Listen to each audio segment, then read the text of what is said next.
The best line in the world when we're about to go on air is, do we have another cable? Coming from the sound producer guy, the guy who's supposed to be on top of it all. Hey, good evening, ladies and gentlemen. It is the Sackheads Radio Show.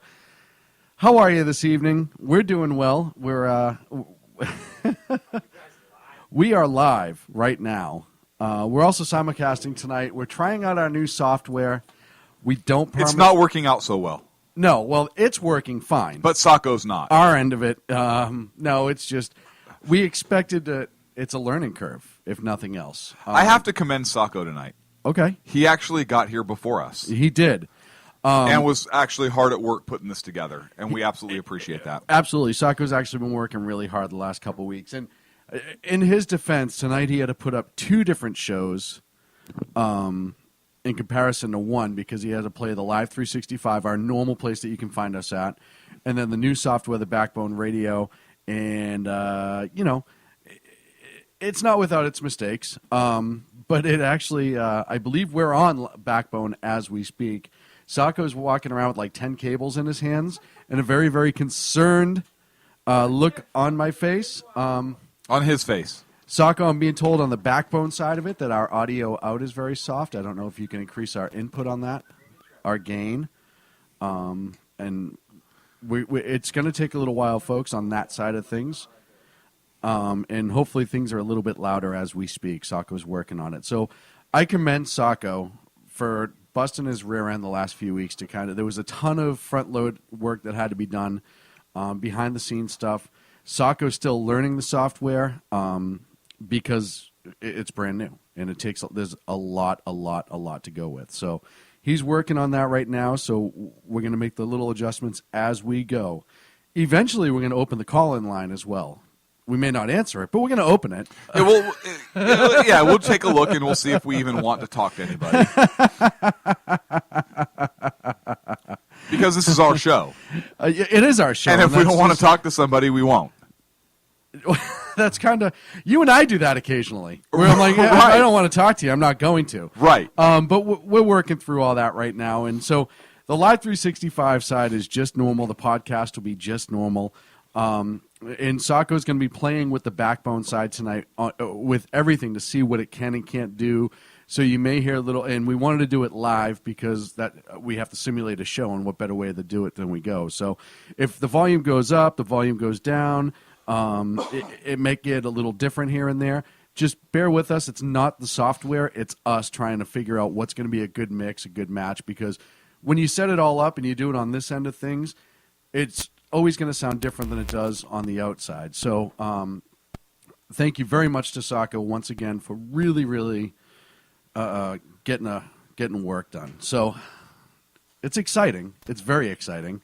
The one thing that we didn't take into account, and this is why the music was a little weird at the beginning, is we forgot to preload the new sounds into the new system, or the intro music, commercials, etc., into the new system. So at the last minute, Sacco tried to play it on a tablet, and the cable was bad, so that had nothing to do with the software. That had to do with our end of things. So, we're idiots. I don't know what else to say. Not we, because I have no idea of anything you just said.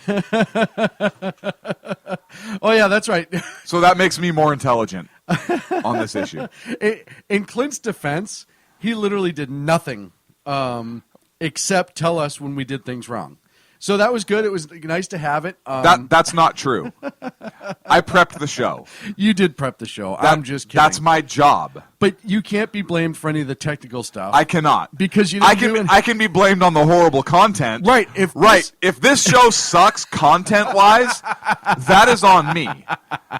And that pretty much runs the gamut. Like, if we have a horrible content show, we're all blaming Clint. That is afterwards. all me. Everybody gets to blame me. If everyone wants to know why we were talking about the exchange of voting power in Uganda this evening, it's because I did a poor job. Yeah, research wasn't done right. Right. But if it's anything electronic, it's your fault.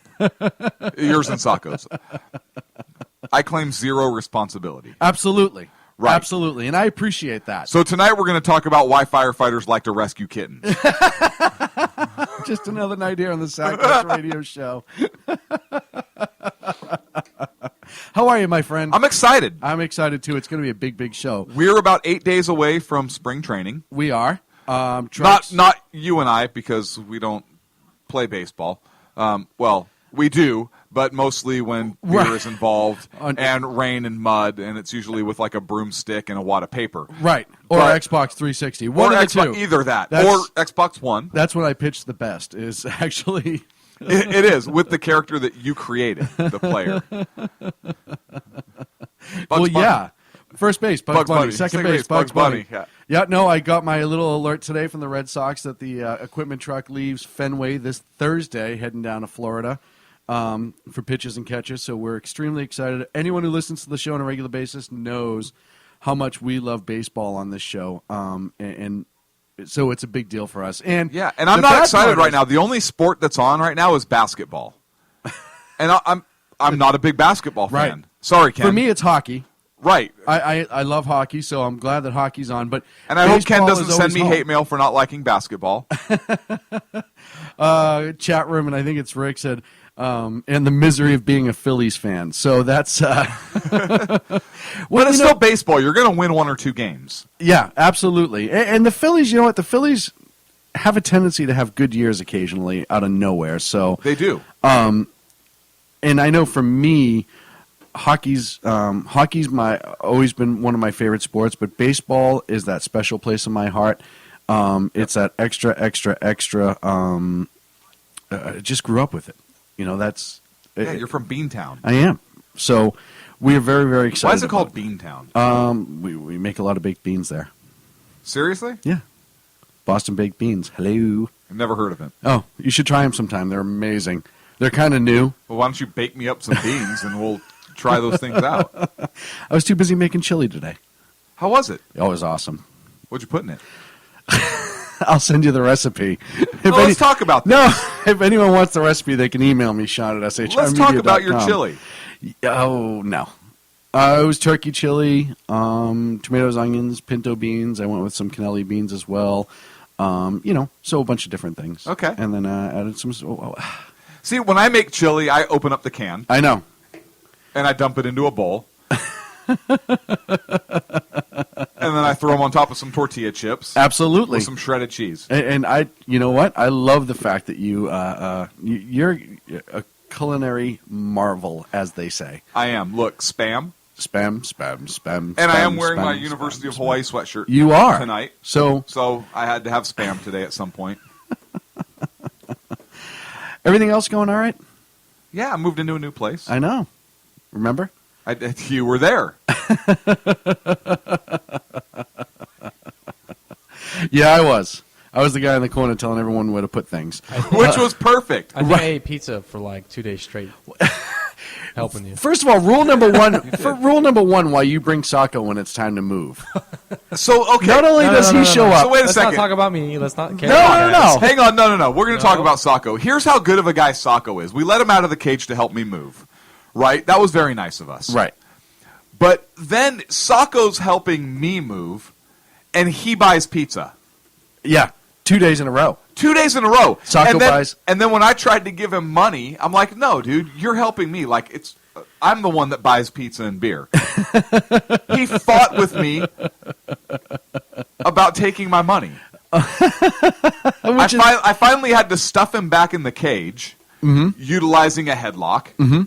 and shove it down the front of his G-string, which I thought was weird that he had one on. Backwards. Because it was backwards, Right, right? that's always bizarre. And it was licorice. But hey, you know Don't what? ask how I know that, right. but it was.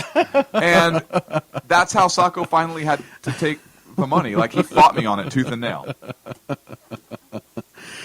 But we got you in there, and that's all that counts. And he did fight tooth and nail. Literally, there's some of Sacco's teeth that's in the front door of that house now. Right. It's very, very Right. bizarre. So, man. What? Well, you know, there's so much to talk about this week. There's I don't even nothing know to where talk we're going to about. start. Uganda. You know You why? just said earlier, You know why I don't know? Uganda. Do you know why Why? I don't know where we're going to start? Why? Because we didn't get the board done tonight. That's not true. You didn't get the That's what's up not board true. done. First of all, the board is broken. Right. And I told you we had to get a new board, and we didn't do that tonight because we were too busy eating Chipotle. We. This is the board. Let me put on my magnifying glasses. Put on your magnifying glasses. They're not sunglasses tonight, for those of you that are interested. Yeah, I can't read your writing. I have. You're going to have to prep me all night. All night, you're just going to have to say, nope, this is what we're talking about next. Hang on a second. I ran it down with you prior to going live at 7:59. Yeah, it's 7:59 and a half. Well, you guys were busy working on stuff, so I have it right here. It's between us both, but the board is done. The Okay. topical outline is done. All right. Don't make me out like I didn't do my job. Well, it is 8:15, so I'm going to give a drum roll, and you're going to give me the first topic. Wait. Okay, Uganda. I don't know how you guessed that. Right out of the gate, what do we got tonight? Right out of the gate. Look, we're going to talk about a little township in Pennsylvania. Conoy. I can't pronounce it. Conoy Township Yes. out of Pennsylvania. They have a sign that I thought was absolutely beautiful. And we talked about this earlier. I sent you the article, and I said, we need one of these in our city. It will never happen because people here wear Birkenstocks and smoke marijuana and listen to the Grateful Dead. But we need this sign. And what it says welcome, which is nice. But then it says, this is not a gun-free zone. Ooh, I love that. I It's love beautiful. everything about that. Yeah, this township in Pennsylvania has about 3,000 people, and most of them have guns. And so the mayor decided to put up signs along every major road into the town that says, welcome to Conoy Township, or TWP. I didn't even know that was an abbreviation for township. Apparently it is. And then it says, this is not a gun-free zone. And it's intended, according to a statement from Stephen Moore, the township supervisor. He says, what we're telling people is that when they do come here, they should feel safer, knowing that everyone in this township is watching out for them. What was his name? Stephen Moore, M-O-H-R. I'm pronouncing it Moore. I'm just putting him on the list of people to buy beer for. M-O-H-R. Uh-huh. Stephen Moore, Conoy Township. Awesome. I love that idea. In Pennsylvania. In Pennsylvania. You know, and it's funny because we've talked about this a bunch of times on the show in the past, and I think more towns need to do this. They do. Well, this town, they have 5 supervisors that sit on the board, and guess what the vote was? 5-0. Yes. We may have to move to Conoy Township, Pennsylvania. We might. I have to keep reading it. Which is great. He says, I think even those who have bad intentions can read. So he's giving a little more credit, perhaps, than maybe due. You know what they should just put on the sign for those who cannot read? What? A picture of Yosemite Sam, where he's Right. like shooting the 2 guns into the sky. I think that would be awesome. Yes. And there are people that are angry, and of course they say, listen, this is obviously a threat. And the supervisor says, look, the first word there is welcome. That's how you know it's a lovely place. We have a lot here that we take pride in. What we're telling people is that when they do come here, they should feel safer. Well, and the criminal, he should realize that going into this township, he could have a bad day. I want that guy running for president. I'm telling you right now that he'd get a ton of votes just for that. And it's not without controversy, as somebody linked to me in the chat room, and it's under guest, so I'm not 100% sure who it was, is they're already starting to have some of their signs defaced. Obviously, the gun nuts, the gun grabbers, putting peace signs on it. It looks like I know how to spray fix painting that. Over. Oh, do tell. Here's how you fix that. Not that I'm advocating this, but I'm just saying it would fix the problem. Oh no. What? Nothing. Go You ahead. shoot the first one. The first sign, No. so they know you're serious. The first person who defaces it. That's not good. Would it work? It would work. Yes. Okay, it's kind of like having law enforcement get military surplus A-10s. Hear me out on Hear this. me out on this, okay? And the first time somebody runs and it's a pursuit, and they see an A-10 slowly coming up on them in the rearview mirror, and that cannon just lights the car up, they would never, nobody would ever run from the cops again and endanger innocent lives. True. You're 100% true. That probably would never happen again. But So all the township would have to do is pass the death penalty for this misdemeanor. on site. Hear me out on this. Fortunately, we're a nation of laws. Right. So you would have to pass a law like that in order to make it legal. Or you make it treason against the township. Ooh. Because by defacing that sign, you are, in fact, it is considered, and you pass a resolution saying it is considered an act of war Oh, Lord. because you clearly want to restrict people's Second Amendment rights guaranteed under the United States Constitution. Yes. And as an enemy combatant, Yes. You've been charged with treason against the town of, hold on, let me read it again, Conoy Township, Pennsylvania. How do you plead? Confused. Very good. We're going to go right to the next stage. sentencing to be carried out immediately. Oh, wait, you get an appeal. Do you have anything to say for yourself? Not good enough. Oh, Appeal man. denied. What do you think? What do you think? I think, No, look, that's obviously we're being ridiculous. what? How are Wait, we being well, ridiculous? I don't know. We're not being ridiculous at all. But there, of course, some knucklehead from the Brady campaign to prevent gun violence. Right. Again, I have an issue with this. Right. Prevent all violence, not just gun violence. Right, if you're going after violence, actually grab the totality of it. Right. Don't just deal with it. Right. He says, these signs are silly because the Second Amendment guarantees the right of law-abiding, responsible citizens anywhere to own guns in their homes. First of all, he's wrong right in that whole entire sentence. First of all, he's wrong that the signs are silly. They're not. The signs are badass. That is a fact. That's not an opinion. This is an opinion show. I'm stating a fact. I can prove it right now. Sean, are those signs in fact badass? They are. Thank you. Yes. We just proved it. Second of all, the Second Amendment guarantees the right of law-abiding, responsible citizens anywhere to own guns in their homes. The Second Amendment doesn't say anything about law-abiding, responsible citizens, Right. nor does it say they have to own guns in their homes. Right. The Second Amendment guarantees the right To do that. to do it, period, like First Amendment. Yes. What? What? Wait, what? And I know. And I want to talk about something. And then he says, as a matter of fact, no jurisdiction in America completely prohibits the carrying of guns in public. Now, Really? I take umbrage with this individual from the Brady campaign to prevent gun violence for a variety of reasons. Okay. And let's hear those variety. Because he's a knucklehead, Number one. number one. All right, we Number need two- variety, so it's at Yeah. least 5. At least 5. Completely wrong on the Second Amendment and the interpretation. Okay, that's 2. That's 2. Did D.C. didn't they prohibit completely at one point the carrying of That's 3. firearms? Unless they're talking about like carrying a relic to and from, in which case I guess maybe. Right, if they you want to could- if you want to win on a technicality, Right. But the average law-abiding citizen was forbidden from possessing a weapon even inside their home, if Right. I'm not mistaken. So that's 3. Okay. Now can I go into past transgressions? Yes. So they talk about that we can't have military-style weapons. Right? Brady campaign. Why do we need military-style weapons? Shouldn't have military-style weapons. Well, here's the problem with that one. Didn't private citizens in the Revolutionary War have rifles? Uh-huh. And standard military issue was Green Mountain Men. muskets, Mhm. which means the private citizens were better armed Uh-huh. than the military weapon of the day. Weird, right? And then they were able to use that armament in order to repel and eventually destroy a standing military government that was oppressive to the people that lived there. Right.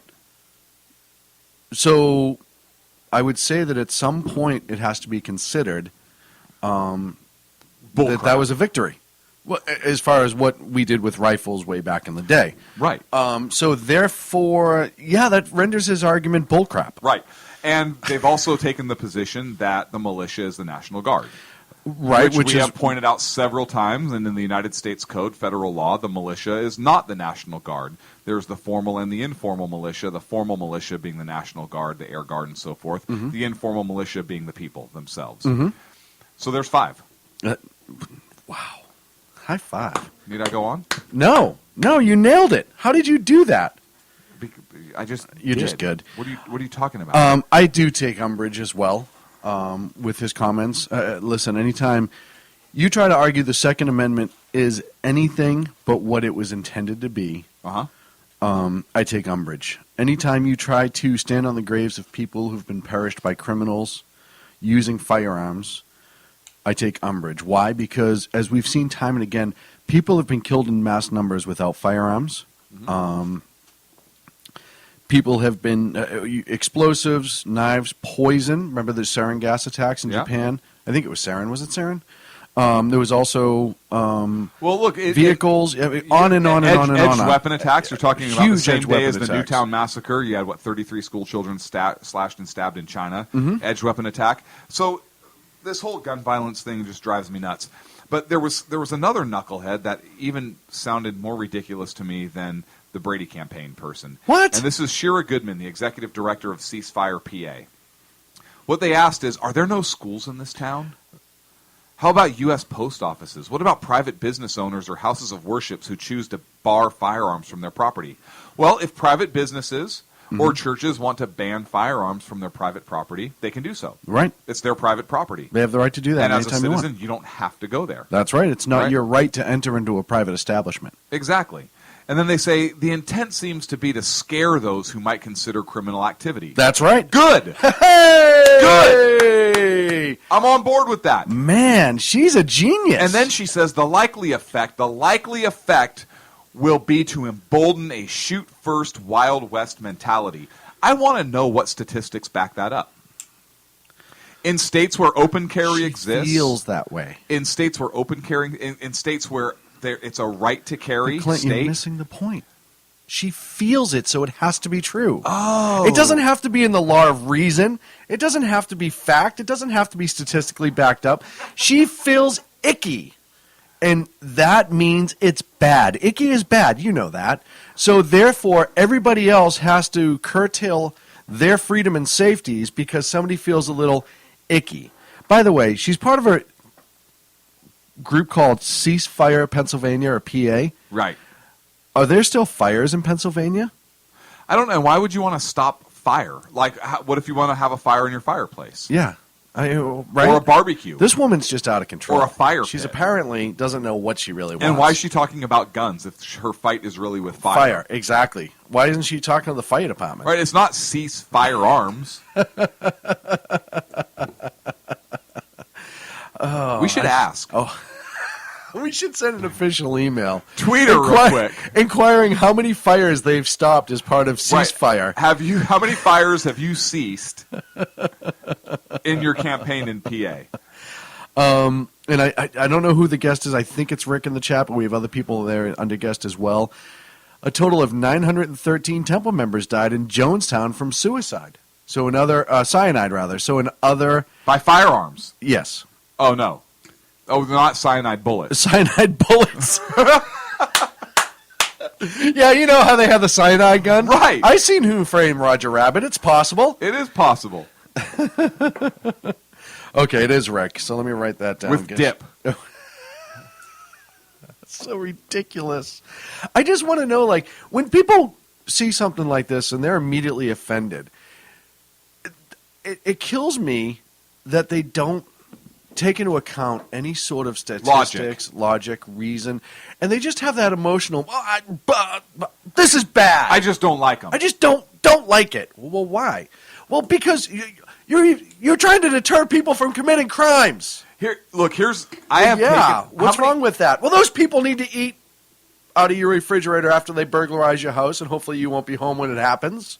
How about this? How many liberals, and I've done it a couple times, and I know you have also, but how many liberals who I hate guns? Hey, look, let's go shooting, and then they love it. Oh, it's amazing.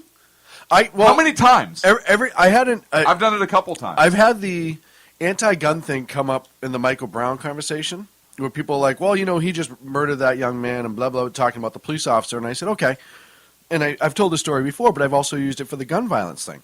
Let's say you're sitting in the seat of your car, and some 6'3", 250-pound guy comes up through your open window and starts pounding you in the face. You can't leave. You can't run away. You can't start a car. You're just going to take that pounding. And just as you're starting to lose consciousness, I open the door next to you and slide a firearm across the seat. Are you just going to be like, whoa, I don't believe in guns. Sorry, kill me. You can beat me till I'm dead. I don't believe in guns, which is great if that's your choice. Mm-hmm. But the average person is going to get into self-defense mode, which, by the way, ladies and gentlemen, everybody has in their body. You eventually get pushed to a point where you start to commit self-defense and pick up that weapon and save themselves with it. So, all of these things have to be considered when you're talking about firearms. And just this blanket, oh, well, they're icky, they're horrible. I don't like to go into an establishment and see people standing there with firearms. Well, why? Well, because they might be bad people. Yeah, you know what? Most bad people don't walk around with exposed firearms in those states that have the open carry law. Most good people, you won't see their firearms if they're a state that requires a CCW. You won't see it because they know how to carry it. They've trained. They've had some sort of instruction. They're not going to do it in a manner that is wanton and reckless. So those aren't the people you should be worried about. The average gun owner isn't the person you have to be worried about. You have to worry about the guy who drives by with an AK-47 that's been smuggled in from Mexico, and he's a felon and a gang member, and there's 52 kids at a birthday party on a street corner, but that one guy he wants to kill. That's the person you need to worry about. That lunatic, that idiot. Not the rest of the people who've never been arrested or anything like that, who just want to be able to protect themselves and other citizens against the evil guy with the AK-47 from other places. It's just insanity to me. Absolutely insane. You know what's insane to me? What? You're about the student in Nassau County, Florida, who got reprimanded for saying "God bless America." Yes. In a speech, right, to the class, or it was over the public address system. He read the daily bulletin or whatever, and then he said "God bless America," and two atheist students anonymously complained. What? I just wanted to throw that out for our listeners, make them angry before the break. We're up against a break, folks. We are up against a break. When Sacco. we come back, it's Terror Block. It is Terror Block. We have a lot to talk about at Terror Block this weekend. Sacco's saying we can't go to break. We're going to break, Sacco, so make it work. Come on, Sacco. We're going to go to break in 5, 6, 4, 7. 3. Here's the best part about it is he's going through the new program trying to figure out where the break button is. Because through everything else that he's learned how to do, he...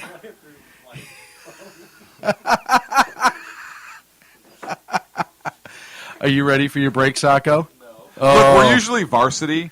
We're operating like at exhibition. Yeah, we're definitely an exhibition team right now. And that's fine. That's fine. We're in spring training. We are in spring training. We're in spring training mode. How about this, Sacco, for the Live 365? A world controlled by corrupt politicians. A team of ordinary men emerge from the ashes to give voice to the voiceless and hope to the hopeless. Sackhead Show. Dude, I'm not Sackhead. Sackhead Clint. Also starring Sacco as the producer.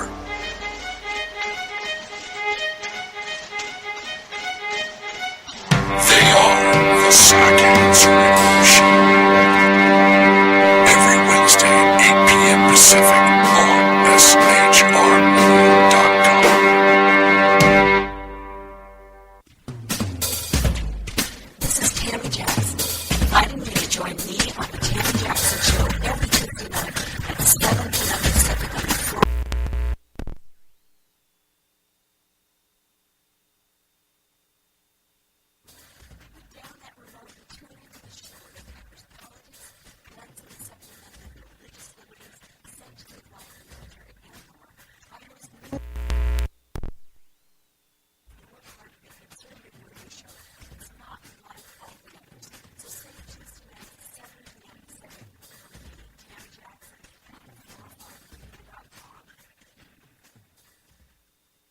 listens to the Andrea Kitty Show? Let's find out as we eavesdrop on listener Roger Johnson in Encinitas. You know, if our policy is going to be for any child comes to okay, so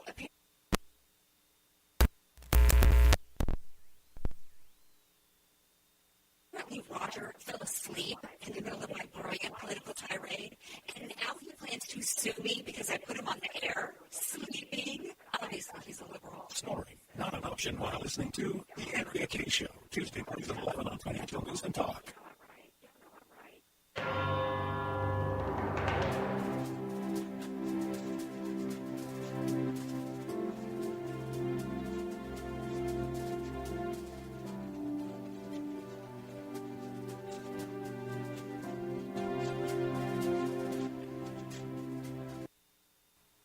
And we're back here on the Sackheads Radio Show. Thank you so much for joining us this evening. This is horrible. This is like watching a 50s B movie. Well, you know, we knew this is exactly why I wanted to do it, though. This is kind of like, honestly, this is kind of like watching an adult film from a critical standpoint, right? Oh, I see your washer is broken. Yes, I need you to repair it. I mean, this is horrible. I knew there was going to be mistakes tonight. That's fine.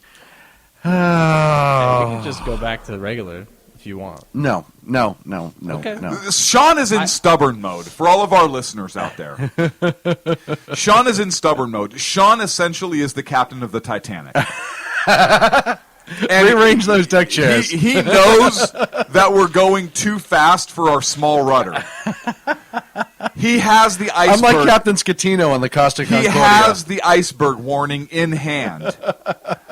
He will not reduce speed and start to turn. It's like everything else. But this is not my department. I know. You can have all the training in the world. And if you've ever trained for anything at all. Like a hot dog eating contest. This. Absolutely. You train for that on a regular basis. I am ready to go. If one ever pops up in front of me. A hot dog. For all you perverts out there, Ken, I know you were about to type something disgusting. I was accidentally in a hot dog contest one day. I thought it was just lunch. And amazingly, I got second place, so that was pretty cool. No, but it's like everything else. You can have all the training in the world before the mic goes on. But you said accidentally? Yeah, accidentally. I walked in, I thought I was ordering lunch, and all of a sudden I was back second place. All right. But until there were only two people. No, it was like 30. It was you and the 10-year-old. It was like 30. I thought I was in line. The carny was like, "Hey, guy, this kid really wants to participate. Will you mind?" I was like, I'm not having a hot dog. Fine. I'm not going to have a hot dog. Is that Macaulay Culkin? All right, I'll have a hot dog. So, but until you actually start doing it, there's going to be mistakes, and you're going to have to learn it, and it's fine. It's not a big deal. Hang on, somebody wants to go back to the whole adult movie thing. No. Sacco, is that cable loose? Yes, Sean. Well, Sacco, you look really busy over there. Yes, Sean, check my cable. There, that's. Can we go to Terror Bloc, please? This is horrible. Can we go to Terror Bloc, please? Hell no, I'm having fun making fun of you guys. Yeah, what else is new? On a serious note, do you need your cable checked? No, I'm good, Sacco. Stay over there. No, everything's plugged in over here. I'm good. So much to talk about this week in Terror Bloc. So much has happened. ISIS is recruiting. They put out a really nice video. What are you waiting for? Honestly, it sounds like a leftist presidential campaign, right? Forward. Is that? I just have to ask. Is that a coincidence? Well, I'm just posing the question. Well, you're going to look at it from ISIS's point of view. If you've seen it work, right? Why not do it? Right? I mean, right. We talked about it before. You look at Goebbels in World War II. He didn't reinvent the wheel. No, he used the playbook out of Bernays, yep. right? Yep. Woodrow Wilson. So don't get saucy with me, Bernays. Don't get saucy with. I love that movie. But so why would they reinvent it? You do something that makes it. You make these videos, and I'll tell you something. Their propaganda videos are starting to become more than just they used to be just one guy talking to a video, and now they're actually having production value. Yeah. So they're not growing at all, which is good. The video was entitled "Blow Up France 2." Ken in the chat room says, oh, ISIS is now creating jobs. One way he's doing it better than Obama. You know what? Maybe that's ISIS's strategy here in the U.S. Just create jobs. To create jobs over there. He'll show this president yet. Right. To show how West really can't handle it. Yeah. So blow up France part 2. No, not part 2. Just blow up France 2. Oh. Don't start adding words to Oh, their 2 title. meaning as well. No, 2 meaning the number. Oh, okay. The number 2. Part 2. And the theme is basically, what are you waiting for? And they're speaking in French, and they're talking to French-speaking countries and telling the radicals there to stay put and basically kill innocent people. What they say is, quote, don't give up, and particularly don't lower your weapons, don't surrender, kill. Today, it's our Darwa, kill them. You now have more than 4 million targets. And that's what was said in France, in French. Now, the interesting part is there are the film also it has English subtitles, which would seem to suggest that they're also recruiting for this to happen language in the West. It's just the international language. Well, it's not the official language of the United States. Oh, well, that's true. Nothing is. But it is Western. Very, right? very Western. Seems very, to be, very Western. Seems to be targeting the Western folks there as well. So clearly they're ramping up. Oh, well, and you look at Canada just did this report of how many people returned from Syria that were fighting, and I want to say it was in the hundreds that returned back to Canada after fighting for ISIS in Syria. And Canada is majority English spoken. We know about the cells that are allegedly here or coming up through the southern border. Another English speaking country. You're looking at England. You're looking at Ireland. You're looking at all the countries that use English as part of their Australia, another big one. And these are issues that we need to look at. They're addressing certain populations right now, and that's scary as hell. It is. And I'm being told to say Canada again.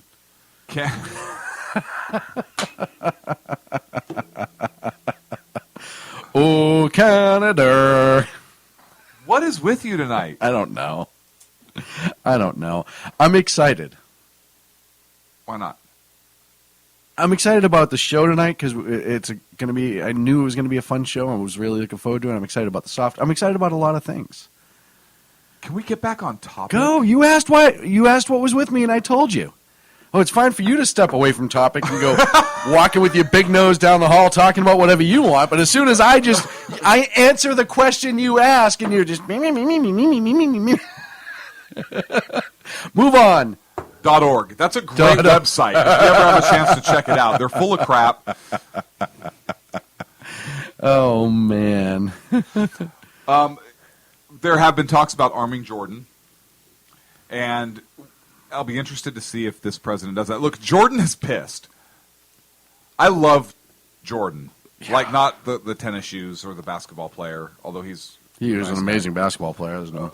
But the king of Jordan is basically, we're going to fight them until we run out of bombs, bullets, and fuel, essentially, is what he's saying. And one of the things they need help with is with arms. And I'm curious to see if the Obama administration is going to boost aid to Jordan by arming them. Mm-hmm.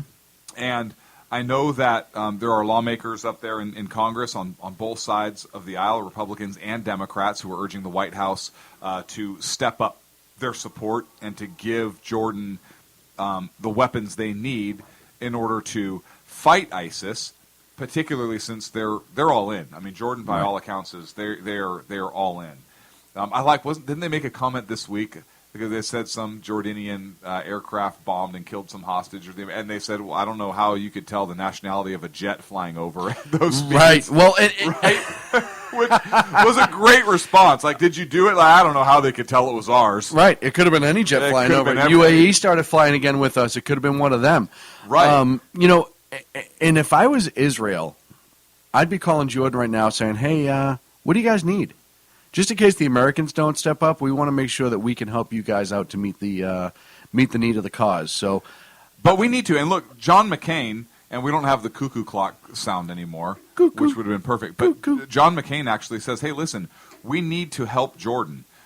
We need to send aid. I mean, he's on the Senate Armed Services Committee, and he is actually saying we need to step up our aid so that they can have the tools necessary to fight ISIS. It is a common enemy. We have to do this." And what's interesting is the Obama. It's not interesting. It's sad. The Obama administration does not have a specific strategy for dealing with ISIS. no. Jordan does. I know that. We are going to go kick their butt. That's their strategy. They didn't need a strategy Perfect. other than you're going to suffer for your discretions. For your indiscretion. Indiscretions. Right. I know what you meant. So if we don't have a specific strategy, and by we I mean the Obama administration, then we can at least help somebody that does by giving them arms or whatever other military means that they need. There was a Senate hearing, I believe it was last Wednesday, a week ago today, where Ashton Carter, who's the SecDef nominee, basically told Senator McCain that he believes the U.S. needs an ISIS strategy, but he couldn't define it specifically. He couldn't say what that strategy is. What his statement is, he says, quote, "I think the strategy connects ends and means." Okay. Yes. A strategy does connect ends and means, but what are we going to do specifically? That was the most non-statement statement on the face of the planet. Right. A strategy. All right. Let me rephrase this. How are we going to blow up bad guys? Stuff. Ooh, well, to blow up bad guys, that means bombs land on bad people. Just answer the question. Stop sidetracking. They don't. Well, he can't. He's not. I don't think he's sidetracking. They just don't have one. Right. He doesn't know.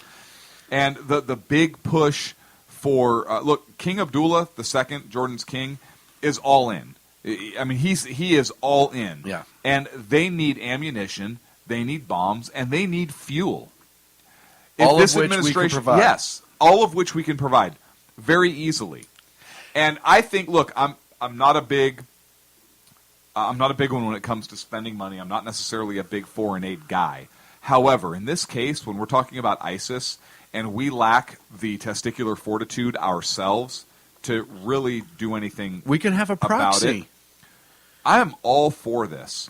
Listen, they say all the time, it's all about a coalition. It's all about a coalition. We need a coalition. Got to have a strong Yeah. coalition. He said that today like 5 different times in his little speech. Look, Jordan's part of the coalition. Let's Yes. help him out. even Pistol Grip Pelosi herself said on Thursday that the administration could, quote, move quickly to give more capacity to the Jordanians. Yes. Pistol Grip understands Right. When you have we are. when you have somebody like Pistol Grip speaking reason, you Right. know it's starting to get bad. You know it's pathetic. And you know what? This could be something too that I think you're going to start seeing. I think you're going to start seeing Democrats pushing back against this administration to be more decisive, to be more Well, forthcoming. they already are. I mean, this is a bipartisan push to do something. We already provide Jordan with a $1 billion economic and military assistance package, right? But we need to get over there and help them secure that border with Syria. That's going to be a fight, too, in addition to their specific fight with ISIS. And look, the White House has said that, we'll consider any aid package that Congress gives to us, but we'll be looking for a specific request from Jordan's government. They said they need bombs, ammo, and fuel. What else do you need? Why do you? You know what? How much of a bureaucracy is that? Just put it in a memo. Put it right. Put it in a memo. Did you file your TPS reports, Jordan? Right. Soldiers, hang on. Soldiers should have what they need. They shouldn't be filling out requisition forms for gear they should already have. So what do you guys need? We need bombs, we need bullets, and we need fuel. Right. Okay, write that to me in a memo. Right. What's your assessment of this, Gunny? It's a clusterfuck, sir. But you literally got the answer, and now you're saying, "Oh, I don't know. Maybe you got to write this down." At the end of the day, Jordan, and we've said this a bunch of times, Jordan has been a long ally. We may not agree with everything they do within their borders and how they run their country, but they've treated us very, very well. We talk about all the refugees they've taken from Syria, and they've done so as well as they possibly could. They're not a rich country. Well, they get $1 billion in aid from us, so I mean, technically, $1 billion is rich. Well, right. Are they getting taxed on that? Probably. Probably. A special rate since it's overseas funding. But, this is something that, and again, I don't know what it is with this administration. When it comes to our allies, we'll run over to Saudi Arabia when the king dies, and Saudi Arabia hasn't been a great ally, and they do a lot worse things in their country than Jordan does. Mm-hmm. And they've pretty much held us at oil hostage for the last 30 years until we started to have our own, and now all of a sudden they want to be friends again. But the Jordanians, when it came, I mean, they were so bad that they took rocket fire, I believe, during the first Gulf War, or missile fire from the Iraqis because they knew that they were aiding us in fighting them back. So it goes back at least that far, if not further. I think they should be the spearhead of this attack on ISIS right now. I really believe that.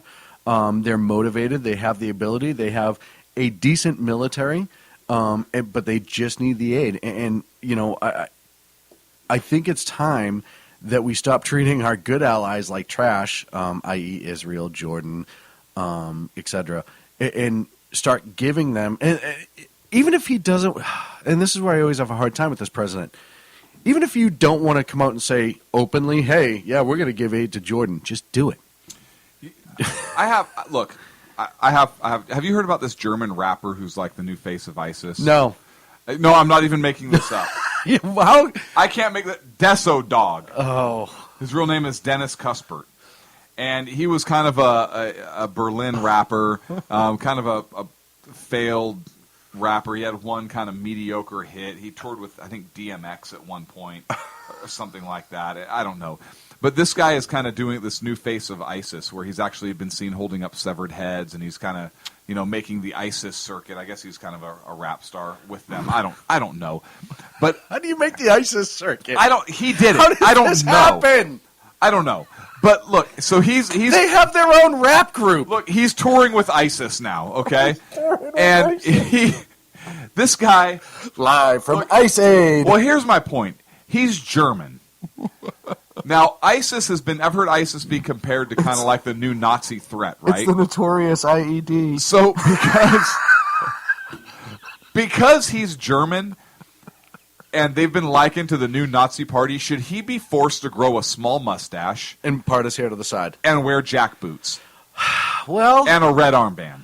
I don't know. He already hates Jewish people. Right. I'm guessing. Yeah, he's part of ISIS. And committing the atrocities. I want to see ISIS make him wear that outfit. It'll never happen, and here's why. Go. It interferes with the parachute pants that you have to wear if you're a rapper. Okay. It doesn't match his grills, because I assume he has grills. Okay. And last but not least, red's not a good color for them. Okay. I just can't believe I don't want to get off the Jordanian issue for too long. We're in terror block, so this is Jermaine. I know. I just can't and I didn't say Jermaine because he's a rap artist and it's black. Ken, sorry. Yeah. It's always with you. Not like the Jacksons. Tito, Jackson 5. No, Jermaine. Jermaine. Oh yeah. Just the fact that I don't know why anyone else isn't realizing this. They have their own USO. Look, this guy is a rap guy. Yes, and this guy is such an a-hole that the United States designated him as a global terrorist, a U.S. citizen. This administration. How big of an a-hole do you have to be for our country right now to designate a European citizen a global terrorist? You either have to be a conservative in this country, or a rap artist touring with ISIS, or a rap from Germany. Touring with ISIS. I want one of those flyers. This guy is coming out tonight. He is going to blow the roof off the place. Not literally. No. Everybody relax. He is, but let me tell you something. It's going to be like TNT in here. No. Stop. Sit down. He's a rap artist.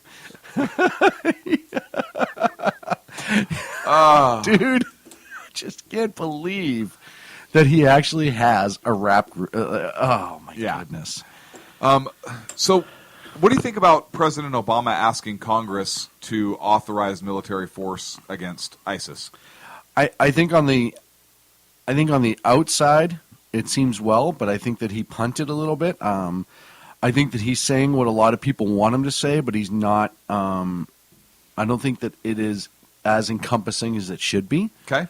And I really, I have an issue with the 3-year limitation because all he does is essentially kick it down the road for 3 years. Because now, but then the next president can come in and pick up, right? We can, yes. But now he kind of, depending on what he's going to have for a Congress, he may have to fight a little bit differently. And, one of the things that we talk about with Iraq and with Afghanistan is how quickly we pulled out and how it was too early and they weren't ready to go.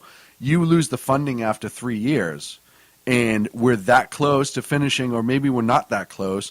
And then all of a sudden you get a Congress who doesn't want to fund it and pulls the funding. We're kind of back to square one.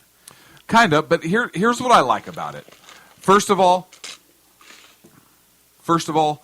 Congress, the fact that the president has gone to Congress to ask for authorization, I like. Yes. Right? He's actually doing something right in this regard. You may not think it goes far enough, or it should be, but look, the fact that it took him 6 years. Right. The fact that he went to Congress to ask for authorization to use military force, I'm happy with. Mm-hmm. I think that Congress should straight up declare war. And then let the president, as commander-in-chief, decide what kind of limited ground operation he wants, or whether he wants it to be all-encompassing or not. I think Congress should say, okay, we'll authorize military force against ISIS, and we're going to do it through a formal declaration of war. That's what I believe should happen. Now, he does say limited ground combat operations. I disagree with that. I think that there should be a large-scale ground operation in conjunction with the airstrikes, because in order to root this problem out, I think there has to be a coordinated ground effort in order to fight them. And you can coordinate with the Jordanians and the other groups in our coalition. I have no issue with that, of course. However, I don't like that he's asking specifically or only for limited ground combat, but I understand why he's doing it. I understand that the president probably doesn't think he could get an open, hey, yeah, go commit ground operations. There are a lot of Democrats that don't want that full-scale ground operation, particularly since we're so close to the Iraq and Afghanistan wars, that some Americans are weary about sending combat troops into the region again. I understand that there are some conservatives that really want to limit our involvement in foreign affairs and foreign wars, and I'm one of those. Mm-hmm. However, ISIS is calling for attacks in the West. Mm-hmm. They're recruiting, and this kind of ties back to our first segment, they're recruiting, and they have English subtitles in their recruitment visits, so obviously they're also preparing for some kind of action or recruiting people in the West, which includes the United States. So in this case, I can actually justify sending ground troops to deal with ISIS because they are a direct threat to us, and through their lone wolf attacks and through their sleepers and so forth and what they're calling for, they are a threat to us here in our homeland. So I have no problem sending troops there.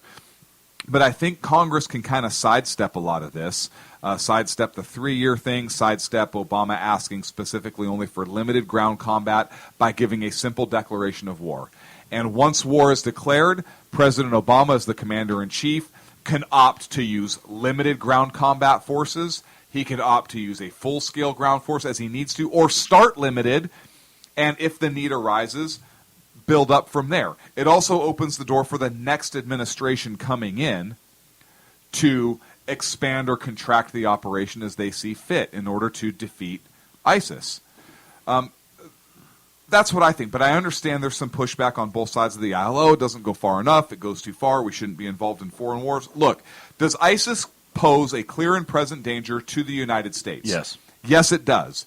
Does ISIS form, is it an immediate threat against the citizens here in our homeland? Yes. Yes, it is. Yes. We've had terror attacks here. We know that there are Islamic extremists here in our homeland. So we have to root out ISIS. And in doing so, I think we need to have a formal declaration of war. We are almost up against a break. I don't know if we have any. Sacco's saying we're not taking any breaks tonight, folks. I love how we look at him. He's like, yeah, no, that's not happening this evening. No, yeah, so Obama, he's walking a political line because he understands the big differences in where Congress is right now, or where those sides are. So he's kind of trying to walk middle of the road, and I get it. It's not exactly what I want, but again, I'm happy he's going to Congress, and I think Congress should actually give him this one. I really do. Well, I think they do. I think they should. I think they should make a little bit of change here and there, but do so in a way that he's going to support it and not just be like, well, I'm not going to do anything. I agree with the declaration of war. I think that's something that definitely needs to happen. My biggest problem is I feel that this is a kick down the road to the next president. I feel that he gets to wash his hands of this a little bit. But he should. It should be a kick down to the next president. He's not going to be president anymore. But no, I understand that. But what I'm saying is he's not being decisive enough, in my opinion, now as a leader. And what we end up with is, well, I'm going to give you enough to make it look like I'm doing something, and then I'm just going to bounce. And then hopefully it was enough to make things seem nice and successful. But, I want him to be angry. And I know we've talked about this before. And I know we're not going to get it out of this president. I understand that. But as a citizen in this country, I want him to be angry with this matter. I want him to, even his speech today, which I agree that he said some things that I was shocked to hear, and I was glad that he said. But I want him to come out and say, hey, listen, we will take a stand. We will get mad, and we are going to come after you, and we're going to dismantle you, either our military if we need to, or the allies or the coalition. But don't just read from the card, which is what I felt like it was today. I felt today that his little preparers said, okay, we're going to put this down, and this is, we're going to write. And he was just like, all right, whatever. As long as I don't get pinned as the president that got us into another ground war, I'm happy. How about this? He's authorized to use military, the military. He's the commander in chief. Yes. Hey, Congress, you're not going to have my proposal. Okay. We have ICBMs. Yeah, let's just take the nuke tip off and I'll just launch this one right here. Did I say take the nuke tip off? Yeah, I didn't mean that. I'll just launch this one right here, and we don't need ground troops anymore. You and I both know that's never going to happen. Oh, hell no! Of course, it would never happen. But another problem I have, and I know Sacco closed the door, but you know what? You don't get to tell me no when I'm ready to take a break, and then dictate to me when the break is. You can wait a little bit longer now, my friend. No. You lost control when you weren't ready for the break on time. Did we? So I think the last bug just got figured out. Thank you, Sacco. Look, No, I don't like the fact. I like the fact the president's going to Congress. I don't like the fact that he is kind of having this proposal laying out what he wants Congress to declare. I mean, yes, he kind of asks for what you want, but his proposal bars a, quote, enduring offensive ground combat operations. I don't think Congress should authorize that. I think Congress gives a straight declaration of war. Hey, you're the commander-in-chief. Do what you need to do. Yes, do what you need to do. If you don't want to have enduring offensive ground combat operations, then don't conduct the war that way. But that's right. That's one of the things that I took umbrage with, and I wish he would just say, "Hey, you give me the declaration, and I'm going to be as conservative with our troops as humanly possible. But if the needs arise, you're damn well right that we're going to take care of business." Right. All right. Now we're up against a break. Is that okay with you, Sacco? Sacco, do we have approval for a break now? Clear. When we come back, I want to get a little bit more into this. Maybe not really. I think we've talked about it enough. But I want to get into the Ukraine as well. Ukraine. I don't want to get into the Ukraine because it's cold and maybe I don't know. I just don't want to deal with the Russians. I mean, I want to deal with the Russians. Yeah, but Vlad the Putt-Putt is. You didn't build that. You didn't build that. Yeah, I A did. team of ordinary men emerge from the ashes to give voice to the voiceless and hope to the hopeless.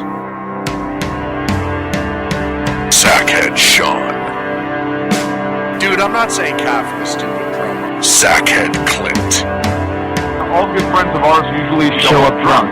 Also starring Sokka as the producer. I'm a little bit drunk, 'cause I'm drinking. They are the Sackheads Radio Show. Every Wednesday at 8 p.m. Pacific on shrmedia.com.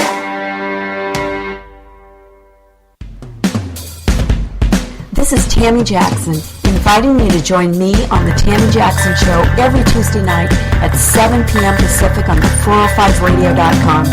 Put down that remote and tune into the show that covers politics, guns and the Second Amendment, religious liberties, sanctity of life, the military, and more. I host newsworthy guests and work hard to be a conservative radio show that's not like all the others. So save Tuesday nights at 7 p.m. Pacific for me, Tammy Jackson, on the 405media.com. Who listens to the Andrea Kaye Show?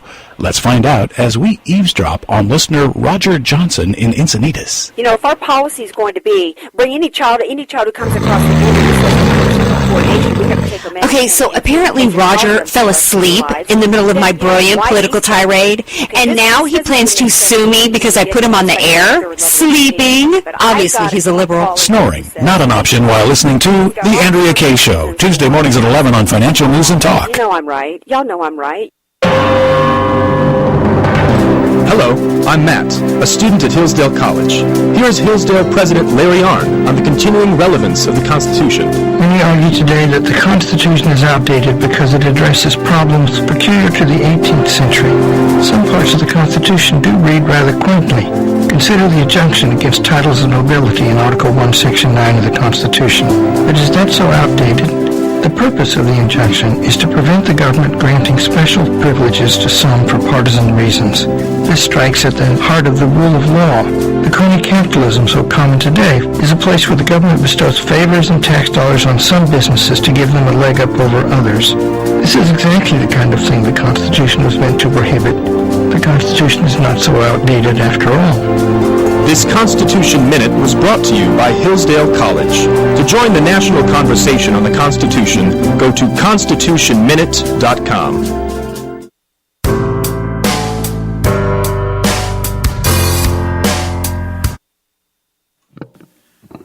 And we're back here on the Sackheads Radio Show. Thank you so much for joining us this evening. An evening of adventure, if you will. So come back, we're going to start talking about the Ukraine. What? You look so depressed. You look so depressed right now.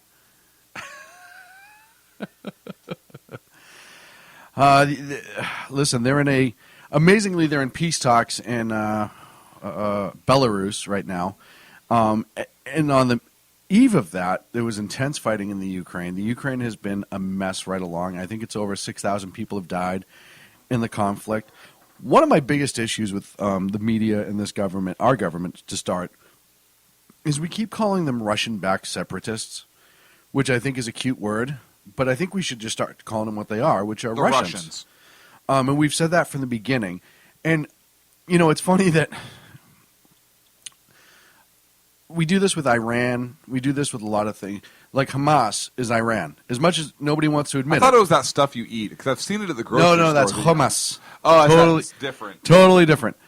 Same thing with Hezbollah. We have to stop laying these cute little taglines. Listen, when the invasion of Crimea started, there were guys in full-blown Russian military uniforms that just didn't have a patch. Right. That was the only thing they didn't have. And we actually talked about it in the Crimea River segment that we did that night. Oh, sorry. Remember? Yes, I remember that very, very well. I sang that song for 3 weeks after that.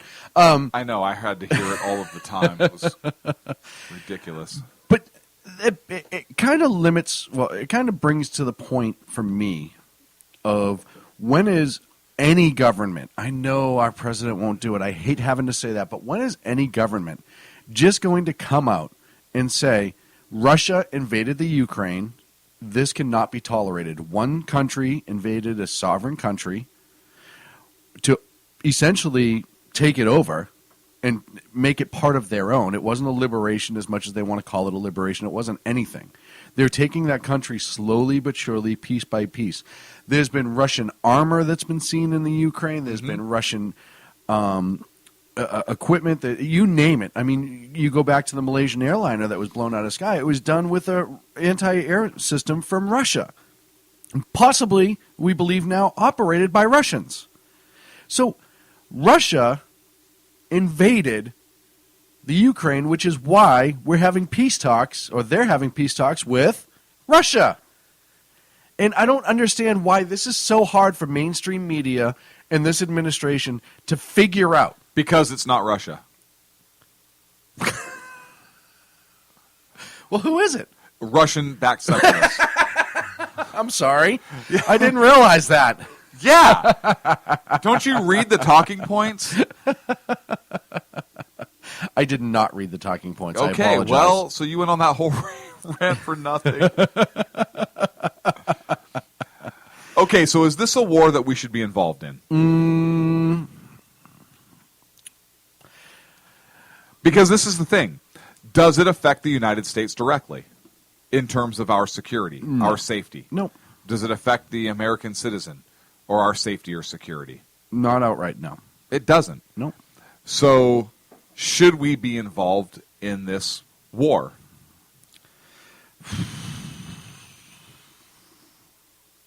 Should we send troops to the Ukraine? Nope, don't ask my question with a question. Should we send troops to the Ukraine in order to beat back this foreign invasion from Russia into the Ukraine and help them secure their country?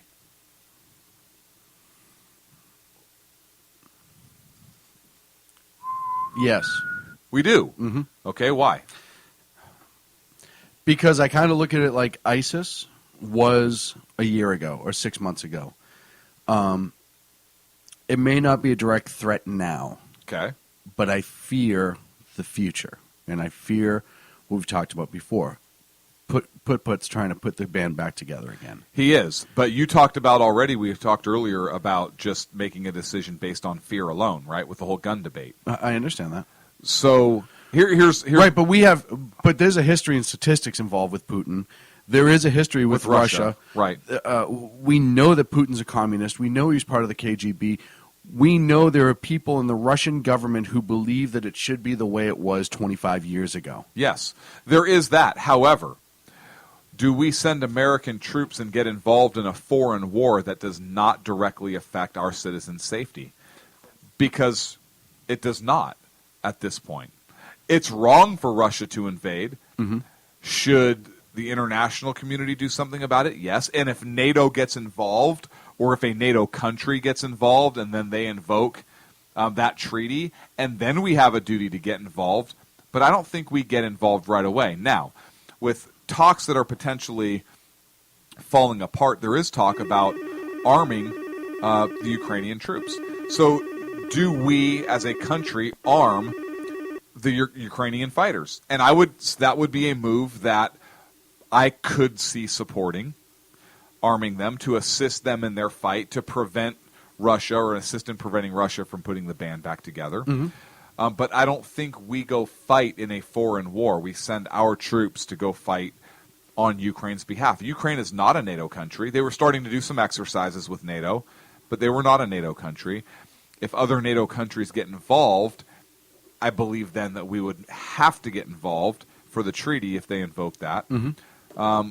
But I think arming them is something that could help, give them the proper weapons they need in order to fight a Russian army. But even if Russia takes the Ukraine, and look, I don't agree with it. I don't think Russia should put the band back together. Obviously, it's a big deal. But I don't think we send American troops to deal with that problem. We could send American-made weapons to that, to the problem. Russia has pretty much... look, if we even arm the Ukrainians, Russia could view this as an act of war. Yes. Now, if Russia declares war on us because we arm them, and this is kind of what brought my whole question up. It wasn't just kind of pulled out of thin air. No. If Russia says that by us arming the Ukrainians, that we committed an act of war against them, and they then declare war on us, different story altogether, right? We now open up the European theater. And that's going to be tricky because how strong is NATO right now? There is a split in NATO. You look at Turkey and kind of how they've conducted themselves with the ISIS fight, right? And you look at some of the other NATO countries in Europe and how Europe is really kind of fractured and splintered a little bit in terms of how we handle certain things and whatnot in those relationships. So I'm a little worried about that and committing troops over there. But look, if we arm them and Russia declares war on us, then I don't think we really have a choice. Because if Russia declares war, obviously we're at threat to the homeland. So if we have to fight them in the Ukraine where they're already engaged, well, then that's where we have to start that fight. I hope that's not the case. Well, I hope that's not the case either. I almost wonder. If it's time for for NATO as a group, as an alliance, to turn around and admit Ukraine and cease to exist. Admit the Ukraine. Immediately. They won't do that because they don't want the Ukraine to immediately invoke the article and now everybody has to fight. That's why they won't do that right now. But because what's Russia going to do? Oh, they're part of NATO now. Okay, guys, everybody back across the border. They won't do that. Everyone in the trucks. Come on, we're going home. We're going Everyone home. in the trucks. Let's go. I have an idea. What? Here's what we do. And hear me out on this. We take a group of 5 to 7 Ukrainian high school kids. Hear me out. We arm them. Oh, no. We call them the Wolverines. Listen, this could happen. Wait, I know a good plan for this, too. Okay. We got to get them horses. Right. If we need horses. And a couple daughters. But a couple. You know, my only problem with what's going on right now is, and I understand your point, and I agree with exceptions. My biggest issue is Putin's going to keep going because we've seen him do this before. He is going to, I mean, look at Georgia. And this is kind of, the reason Ukraine happened is because the international response to the Georgian incident, what was that, 8 years ago now, was so limited. So I that concerns me on that behalf. But even if Russia puts the band back together, other than setting up perhaps another Cold War, even if there is, or even if there is an unarmed conflict, if they do put the band back together, does it directly affect the safety of our citizens here? We're not under imminent threat. We don't like it because communism had been defeated. This president's weak foreign policy, I believe, has put us in a position to where we have Vlad the Putt-Putt now invading Ukraine and being stupid and basically starting to act in a Cold War-esque style. And we even asked Congressman Sessions about that, if you remember. Yes. But does it affect the U.S. specifically? Is it a direct threat to our homeland? I don't believe it is. So unless we get word of atrocities being committed, much like the Nazis did in World War II, right? Unless the Russians are conducting themselves in that manner, do we have a moral obligation to step in and stop that? What is that line? I think that line because is, right now I it's think that 6,000 line, Ukrainian citizens. Yeah, but I think that line is genocide. I think that line is much like what you saw the Nazis doing, right? It has to be so morally bad where we have a moral obligation to step in. But by the same token, we cannot be the world's police power. I understand that. We cannot. And you bring up genocide. So what was Russia's whole reason originally for going into the Ukraine? It was to protect the Russian. Ethnic Russians. Correct. Right? So for them to be attacking non-ethnic Russians. Yeah, but they're attacking militarily, right? They're not conducting, I don't think they're rounding up people that are non-Russia and just killing them because they are ethnically unpure. No, I understand that, but they're still killing people because of a reason and a specific group of people. They are, but it's not genocide. They're not looking to wipe that race off the face of the earth. They're looking to take that territory. Well, they haven't said that yet. But they're not Are they out in there just murdering women and children and everybody of Ukrainian descent? I would argue non-Russia? yes, because they've invaded a sovereign country. They have, but are they... Women and children are being killed by their troops. Specifically being targeted. Are they rounding them up and specifically killing them based upon racial... Are they cleansing? Are they conducting racial cleansing so they take that territory over? But you say racial, it doesn't have to be racial. It sure it does. That's what the definition of... Okay, but a specific group of people, even if they're just not ethnic Russians, in that area are being targeted, you don't think that would qualify? No, I don't. Because what happens if the Ukraine says, hey, we give up, take the territory? Would the Russians continue to round them up and to kill them based upon just their race? That is yet to be seen. Not based upon... Exactly, and that's my point. To be seen. And that's my point. I understand. We can't get involved in that based on they might do this. Well, I'm playing devil's advocate. That's all I'm doing at this point is playing devil's advocate. Right. And the problem is this is a very, very... That's my foot. This is a very, very slippery slope. It's actually Clint, or Ken, I think. Oh, Ken's on the line? I think he is. Sacco, you're nailing it tonight. It becomes a very slippery slope, and I agree with you. We have to be extremely cautious. Until we have evidence that is happening. On that specific point. Right, yes. or something of that magnitude happening. Couldn't agree with you more. We cannot get involved. We do absolutely need to be cautious about it, and I agree with you. There are other things that we can do. But one of the things, one of the things that needs to happen is that Russia needs to chill the hell out. Yeah, Russia needs to have somebody close to the Ukraine if the Ukrainians are unable to do it. Another ally, the EU. Let's take the EU, for example.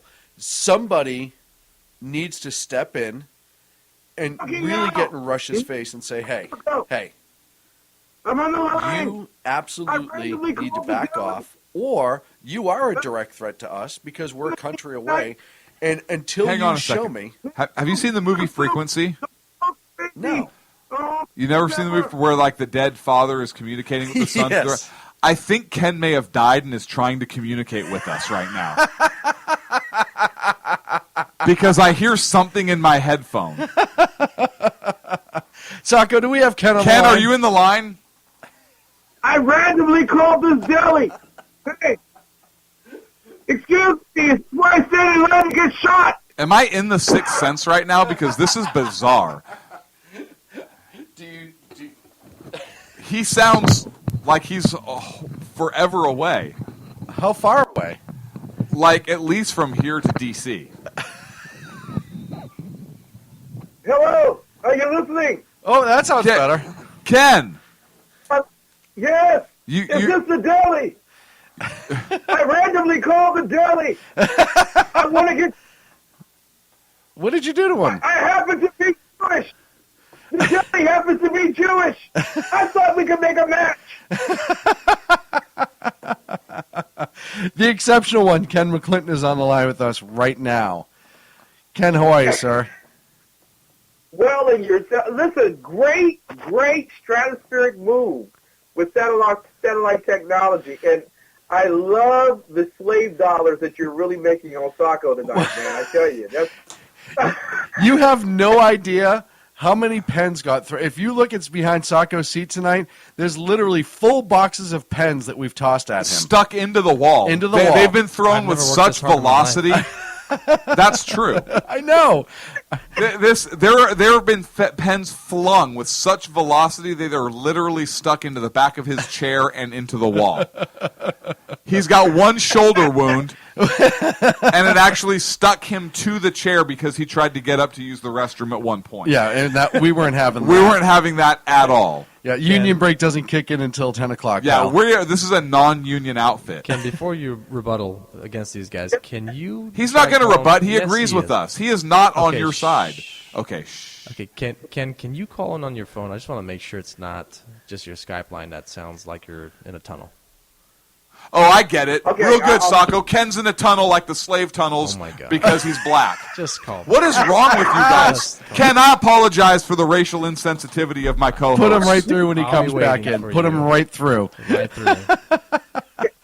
I'm calling on the cell phone. Okay, I'll call you back. I'm on the cell phone, so I'll call you back on the cell, or do you want me to call Skype? You're currently on Skype right now. Right? Call on the cell, Ken. I'm on the cell phone. Yeah. Whatever you're using, switch to the other one. Switch to the other one. I promise we'll answer. Thank you, Clint. You may go You're down welcome. You may go down the bottom of the list, but we'll eventually get to you. Yeah, I don't know how to answer, so I can't make that promise, but Sacco, I hope will answer. I would answer if I could. Sacco is so frustrated. This is great. Look, he's got his headset's on crooked and backwards and sideways. To go back to the Ukraine when we have a few minutes, if Estonia decided they really wanted to step up and help the Ukraine, their neighbors, essentially. Is what better? Oh, yeah, that's way better. That's way, way better? Yeah, absolutely a lot better. Who are you talking to? I don't hear anything. Though, Ken, I'm going to tell you like I tell every other radio caller in the world, you have to turn your mic down in the background. Turn the mic down? No, there you go. Okay. There your speakers were up. I could hear myself. It's not good. Don't turn your mic down. Keep it up. Don't listen to this guy. Okay, keep it up. Keep it up, yo. See, I'm hip. Estonia, you gotta be careful when you tell a black man that. All right. Wait, did you say this is a stick-up?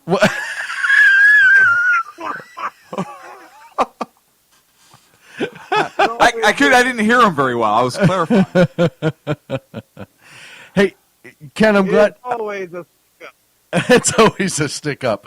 I'm glad we have you on the line. I kind of want to get your input, too, as to what's going on in the Ukraine and whether or not it's is it? Do you think our direct involvement? Do you think our direct involvement is required? You know what I'm saying? I was just driving through the neighborhood, right, and all of a sudden, right, all of a sudden these guys, like, from Russia came on and said, "Hey man, what you doing here?" I said, right, I'm just living in the neighborhood. I'm trying to check out this lady. You know what I'm saying? They said, "Hey, you gotta get out of here, man. You gotta get out of here because we're gonna blow this place up." And I was like, "Okay, I'll get out of here. I'm leaving." So I really think people should leave. So you were live on the ground in the Ukraine when the Russians invaded? Is that what you're telling us? I was there, man.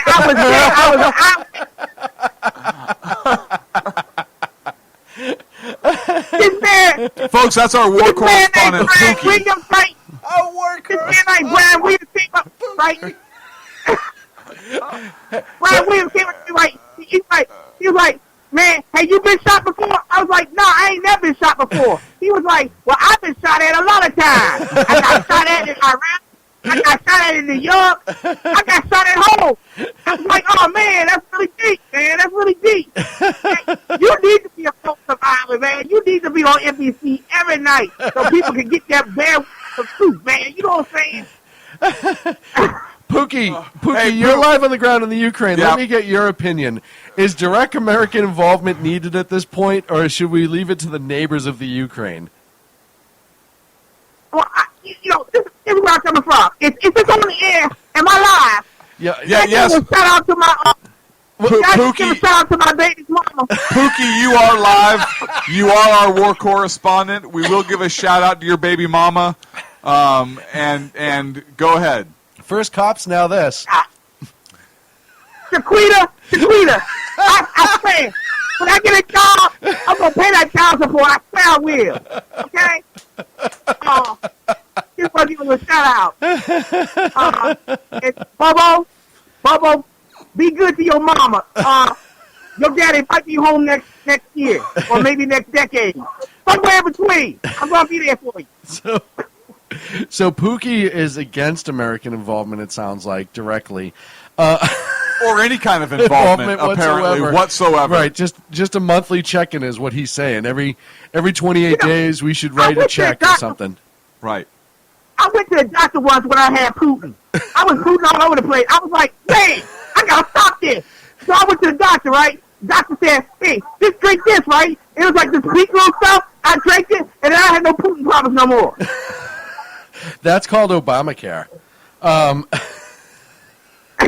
And that's definitely a topic we'll have you back on. I want you all to know. I want you all to know that I'm calling into the SHR Sackheads radio program, and I'm messing up their show.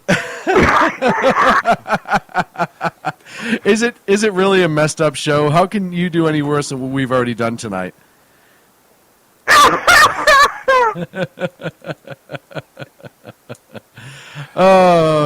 It's always a joy to have you on. I am so looking forward to Las Vegas because we're going to have a Blazing Saddles night. Yes! We're going to have white chicks, sausages. Sacco, gamut, man. You can take care of the sausages. Ken, I just want to know, can I dress like Sheriff Bart? No. Yes, you can. All right, but you have to go as Gene Wilder. And I'll go as the old lady and tell Sean up yours.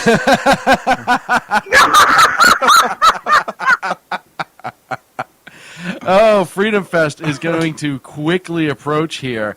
We're so looking forward to being out there in Vegas with Ken and everybody else that's going to join us. It's going to be a lot of fun. It's going to be a lot of fun. I have a feeling that we're actually going to get a little bit of work done, which is fun too.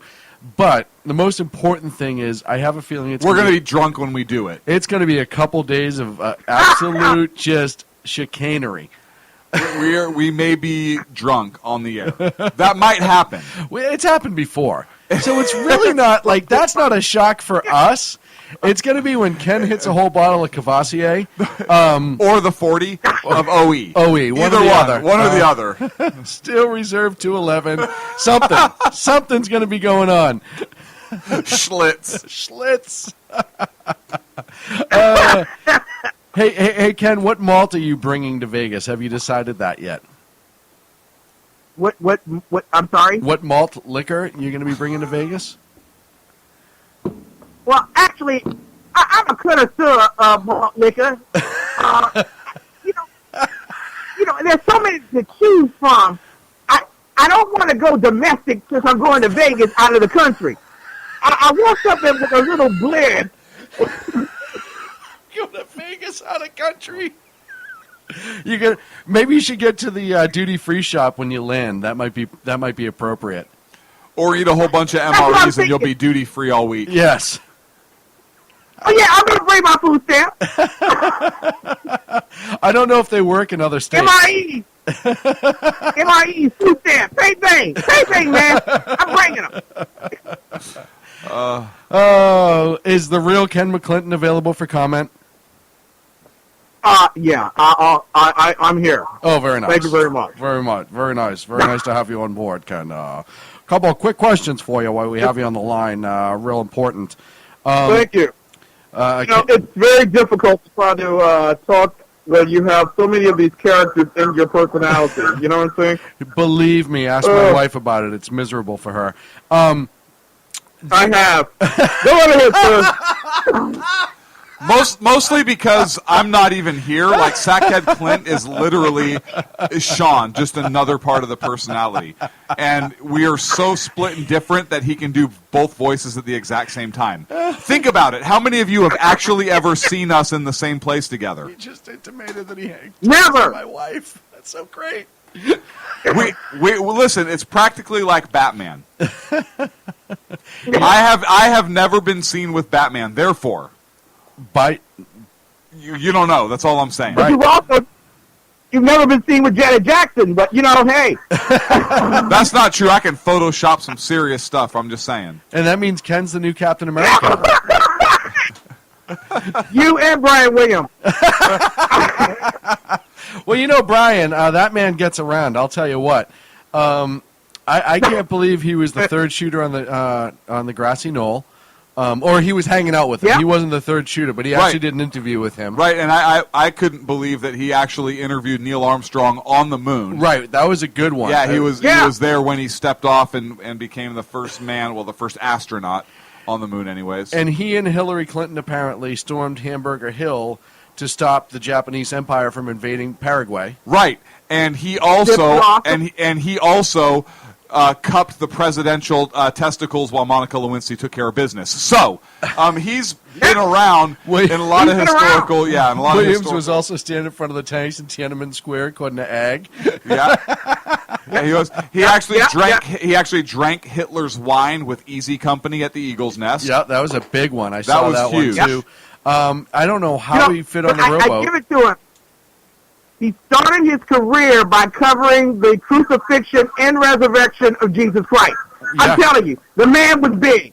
Yeah, I knew he had a great future ahead of him. As a matter of fact, I think he was the one in the purple kimono on the Last Supper picture. Right. Yes. Not a kimono, end, but the toga, or whatever the hell they were wearing. Yeah, I think you're right. I think that was him. It was the whole reason John Wilkes Booth was caught, as Ag was telling us, is he accidentally tripped Booth as he was trying to escape after shooting Lincoln, and he fell over and broke his leg. After the bullet almost grazed him. Right. He got shot at. He was between the bullet, and he was lucky enough to get out. Right. He was sitting with the Booth president. curved the bullet around him. I don't know if you knew that, but you can do that with the because round. he was getting ready to do a presidential interview with Lincoln. Right. At the time. Ken. Seriously, awesome man. But I do want to say this. In all seriousness, it was the New York Times that did this to Brian Williams. And I don't think it was to do it to Brian Williams. I think they wanted to knock off Hillary Clinton because they want someone else to run in the Democrat Party and win the election. So you think that there's a correlation between Williams being knocked down and Clinton being elected? Explain. I'm glad you asked, sir. What is that chick's name from Massachusetts? The senator? Warren. The Cherokee? Warren. Yeah. Pocahontas. Okay. Pocahontas Warren. And by the way, Brian Williams was also there when Pocahontas waved goodbye. he got the first interview after that.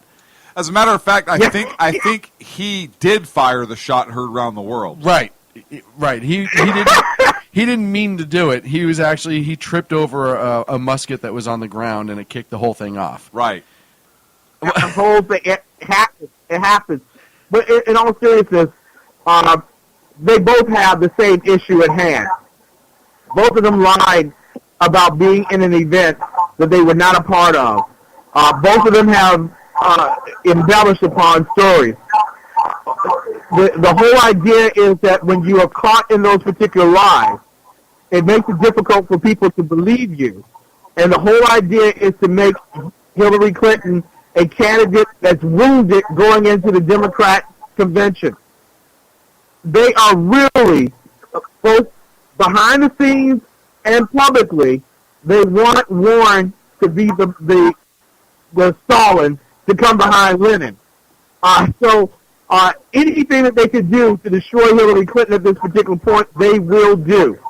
And quite frankly, because there is a poll that came out recently that says that if given the choice between Warren and Hillary Clinton, the Democrats would choose Warren. Wow, that's amazing. Do you know what the margin was, Ken? I think it was like 47-44. Holy moly.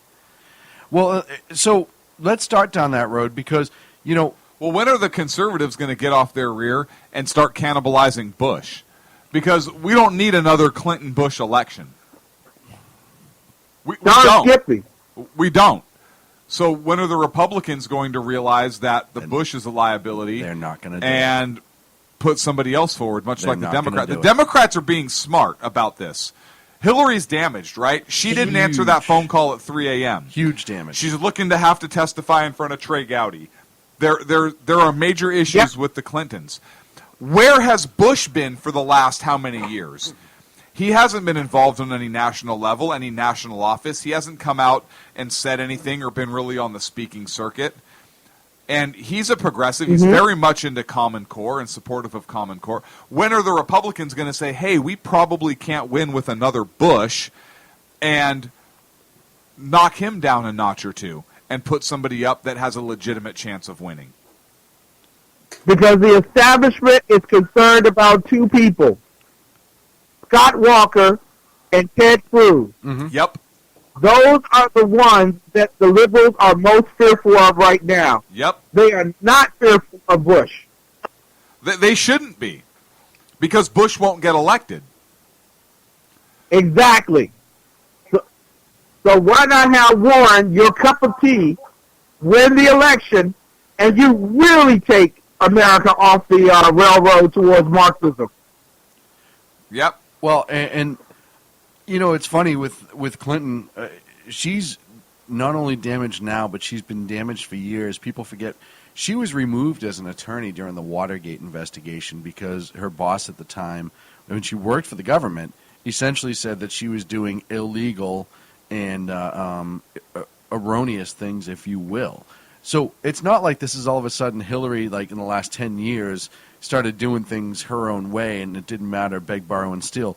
And then you look at her connections with Saul Alinsky that go back to when she was in college. You go beyond that, and then you start getting into the current status, and you look at Benghazi and what's going to happen with Benghazi. Now you look at the Bosnia report that she lied about being under sniper fire in Bosnia, and everyone was there said it never happened. And it's only going to go on. And like you said, I think Clint said it, when she gets in front of Trey Gowdy, I think she's mincemeat. I think it's done at that point. Either that or she's going to perjure herself. And right. Either way. And then that's a bigger problem. Right. It's just. And don't you hope she perjures? No, I don't. And I'll tell you why. I don't. I hope she tells the truth. Right. I really do. I want to know everything that she knows. I want to see how right we are as far as what we believe to have happened. See, I want her to at least have the respect for the American people and the dignity of the office, and I know I'm asking too much these days, to tell the American people the truth. Yeah. That's what I hope. I mean, she is serving the American people, supposedly. I want her to be honest about what it was. That's why I don't want her to perjure herself. Not because I just want to know what happened, but because I hope she does the right thing. Yeah. Well, I tell you what, when Hillary tells the truth before Trey Gowdy, Brian Williams will be there to cover him. Well, you know, and it's funny because I wrote an article the other day and talking about how the left begs, borrows, and steals to make themselves look better and hope they don't get caught. Then when they do get caught, everybody, including the media, runs to their defense and tries to make something else out of it. Oh, this didn't happen. You know, the biggest example that I have with Brian Williams in this specific case is you had people like, I don't know, Daily Show, Jon Stewart, the whole Brian Williams case, and because he's friend with him, he turned around and made his whole show about why the media wasn't this involved with the whole original Iraq, the second Iraq war, the reinvasion, if you will, and why they didn't do their job then, but all of a sudden they're doing their job, et cetera, et cetera. And that's just with Brian Williams. That's the amount of spin that they will put on it and do whatever they can to deflect it. Now, you look at the Praetorian Guard, if you will, with Hillary. I think media in general wants Hillary because I think media doesn't believe that this country would elect Warren because they're not ready for it. And, you know, it's crazy to me to watch that machine work, and it's working again with Williams. How many people are coming to his defense? And even those on the right. Listen, if the guy said it one time, if one time he said, "Oh, well, you know, I was on a helicopter and we got attacked by an RPG," and then they turned around and said, "Well, wait a minute, you weren't on that helicopter." Well, no, when I said that, I meant we collectively, all four of the helicopters. Okay, then you can say, well, it was just a wording issue. Right, but I was on a helicopter once, and there have been helicopters that have been shot at. There was there was a group of 4 helicopters, and one of them was shot with an RPG. But what I'm saying is, if he worded it that way, right, one time, And somebody said, well, was it your helicopter? He's like, oh, no, not my helicopter. It was the one in front of us. We may have taken a little small arms fire, but it wasn't a big deal. Okay, that's fine. But he's repeated it, and the lie got bigger and bigger and bigger until the point that now all of a sudden, he was under RPG attack in his helicopter. And I brought this up in my article is, it's not just Brian Williams that said that, but Brian Williams is just a talking head. The age of the news desk people are over. He's not a reporter. He reads. He's like Obama. He reads what's on the teleprompter. So that means that script had to get written. That story was written into it. It had to be approved by a producer. It had to be loaded into the teleprompter. Williams had input into that, and then he said it again. And now NBC, I think it's funny that NBC suspended him for 6 months when it was NBC and Brian Williams who were involved in that statement being made. But that's the only thing he's lied about, right? Like, he hasn't lied about anything else. Never once lied about a body that wasn't floating through the French Quarter that wasn't really that flooded. Or the Federal Protection Service guys with automatic weapons forming a ring around him while he covered the story. He never lied about that. He never lied about being attacked by a gang in a hotel while he was reporting on Katrina. He never lied about... Oh, wait. No, he lied about that as well. Yeah, forget it. Never mind. Forget Can I defend Brian? Yes. Can I defend Brian? Probably not very well, but go ahead and give it a shot. But yeah, this is, see, he was actually standing on top of the body as it was floating down. Well, but it was still floating. Stuff happens.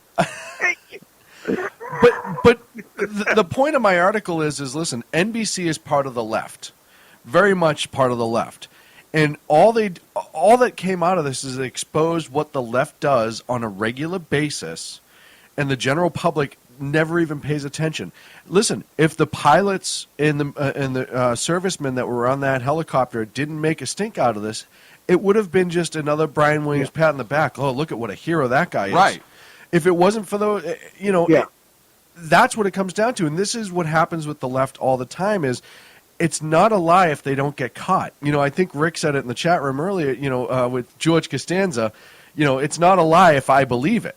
That's kind of the road they're going down.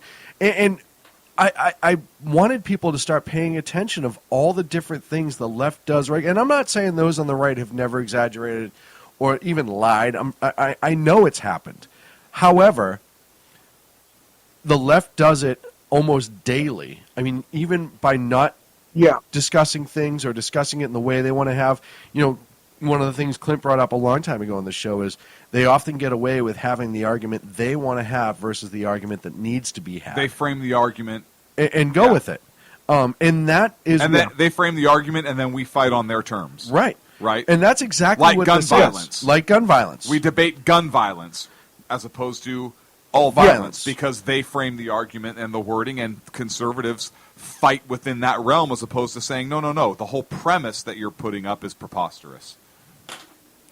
Also, tonight on the Exceptional Conservative Show, I had DeConte Kofa on, my Wednesday night contributor. And she had to, as a liberal, come to an understanding, although she didn't want to publicly admit it, that when you speak with an agenda, you are no different, in terms of delivering the news, you are no different than Brian Williams. Yes. Because your intent is to lie and to manipulate someone's thoughts on an issue that may come out to an outcome that's acceptable in your sight and makes you more influential, more powerful, and more wealthy. Mm-hmm. And that's why, Ken, we are a conservative show. Yes. Because we want people to bend to our opinion and we want to become more wealthy. Yeah! We don't lie about it. No, we don't lie about it. We've never lied about it. We've never lied about it. I'm a capitalist conservative pig that wants to make money and have you think like me. Yeah! There you go. It's all out there. But can I bring up an issue with you all tonight? I know it's not on the board. Yes. But it's this little league team out of Chicago Oh, the that, one got stripped of their championship. Jackie Robinson West. Yeah, the Jackie. See, this goes even deeper to the culture of lie, cheat, and steal that we have in our nation. Okay, literally, in order to create a super team, they went around all of Illinois. Yep. To recruit the best players. Yep. To play on the team. That is clearly a violation of the law. Yes. Yes. But this is what your president says about this team. He says he is proud of this team. Yes. And that he blames the problems of dirty dealing on adults. How many, okay, because I grew up in the hood, I knew who everybody was on the block. How many of that team knew that the kid that was playing next to them in center field was imported from Mexico? Well, I equate it to like or the Dominican Republic. Right. I'm pretty sure Yoenis Cespedes played on that team. Well, I was just about to say that. Right? Didn't they get traded to that little league team from Boston? Debbie Sosa played for them. It's the equivalent of the Bad News Bears having Pedro Martinez as their starting pitcher. You're like, wait a minute, something's not. Where's this guy come from? Right. All of a sudden, like somebody just shows up, and we've talked about this, and this isn't the first time it's happened. My favorite is Rahm Emanuel, the mayor of Chicago, coming out and saying, essentially, I don't care what they do, they're still winners in my heart, or to our city, or something like that. So you're still going to reward them, even if it's only a verbal reward. You're encouraging and essentially saying, as the mayor of Chicago, the team they represented in the National League World Series, I'm still going to condone this matter. But is it the kids' fault? Because the kids, now hang on, just opposing point of view, the kids are taking the brunt of the punishment. Right. Right? But the coaches are a part of that team. The coaches are a part of that team, and it is their fault. Right. So why not sanction the coaches? Because the kids are feeling this. Right. And I'm not saying, well, the kids who drove 95 miles for practice every single day. But is that the kids or is that the parents? But it's still part of the team, right? But is it the and kids? The coaches allow Is it the kids or the parents? And the coaches allow it. Is it the kids or the parents? It goes. I kind of equate it back to the argument that we had a couple of weeks ago. Oh, it is both, but I equate it back to like we're talking about the military and Benghazi. How do you prove that the kids knew they were cheating? Because if the kids knew they were cheating, then yes, punish them all, right? But what if the kids didn't know? How do you prove that they knew they were cheating? I mean, granted, the team needs to be sanctioned and punished. I'm not arguing that at all. What I don't like is the kid that says, wait a second, I was just playing baseball. Right. My mom and dad signed me up for baseball. I was playing baseball. But if you're an 11 or 12-year-old who's about to play in the Little League World Series, you know how the teams – you've played long enough to know how those teams are set up. At 11 and 12, you really look at a geographical map and say, oh, wow, I really shouldn't be playing for this team. I tell you right now. I played baseball at that age, and I never looked at the geographical map. I'll tell you right now, those kids that play at that level, and I have two neighbors that play at that level, they can tell you the rules better than the parents can because they have to know those rules. Because they themselves sign as well. You, as a baseball player, that's if you can read and write.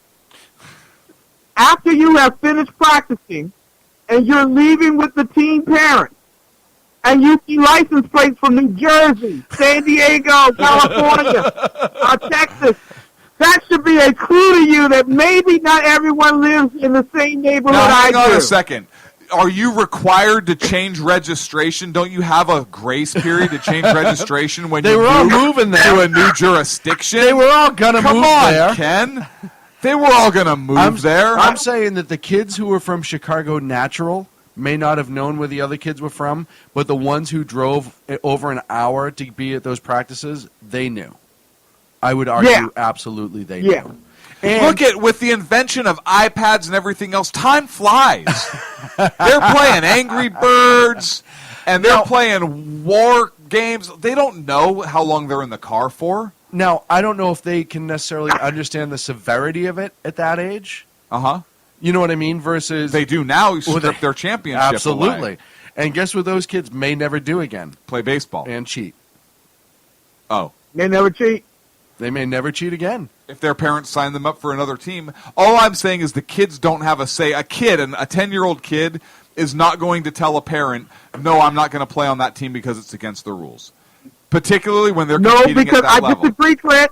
I disagree. So you used to talk back to your parents all the time. Those same kids will call social services and make you spend a weekend in jail because you spanked them. Because you didn't drive them 90 minutes to baseball practice. Listen, my kids don't make me spend anything or call anybody when I spank them because I rip all the phones out of the walls first. And I put deadbolts on all of the doors so they can't get out to tell a friend for at least 3 weeks until they simmer their little asses down. That's how I roll. Trying to get away from that window. I tell Sacco he's out of the cage and they all go in that one cage. But I think that this is the problem. And you know what? We've seen this not just with baseball. You see this with these the kid talent shows and the kids other dancing and cheerleading, all this other stuff with kids.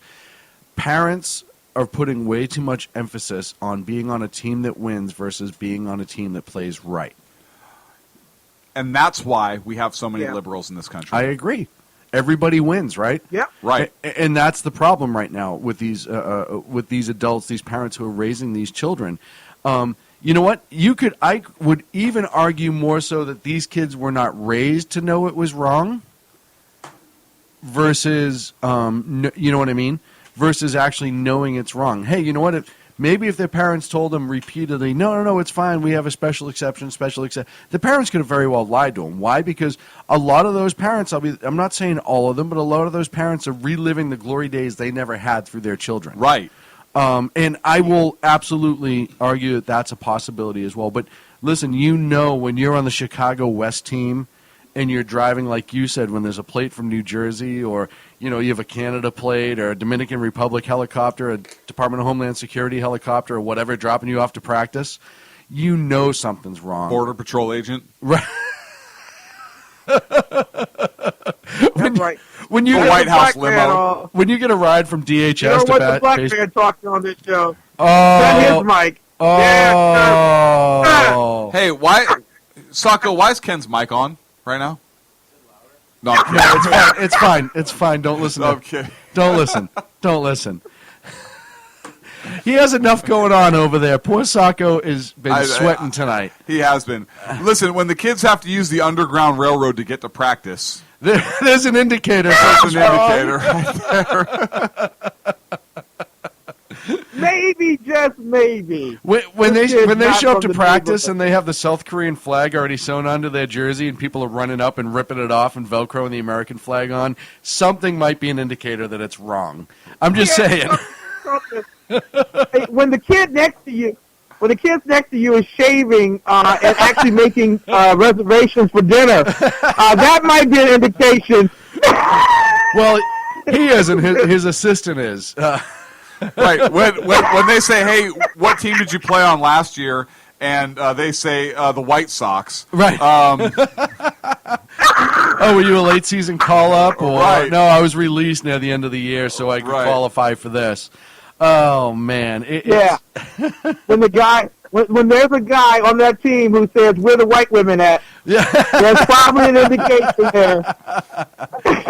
Hey, Ken, we do have to get ready to wrap up because we only have 4 minutes left. But I do want to congratulate you again, sir, on having a month, the shortest month of the year, dedicated to you. Now how racial is Anything that? for my people.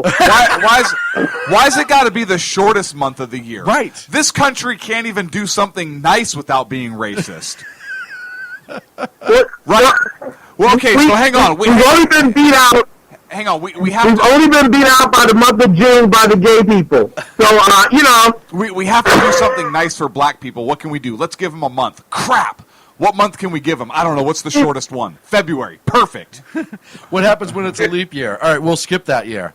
Right, it's leap, like we jump over it. So every 3 years, you actually don't get Black History Month. I think that was their plan.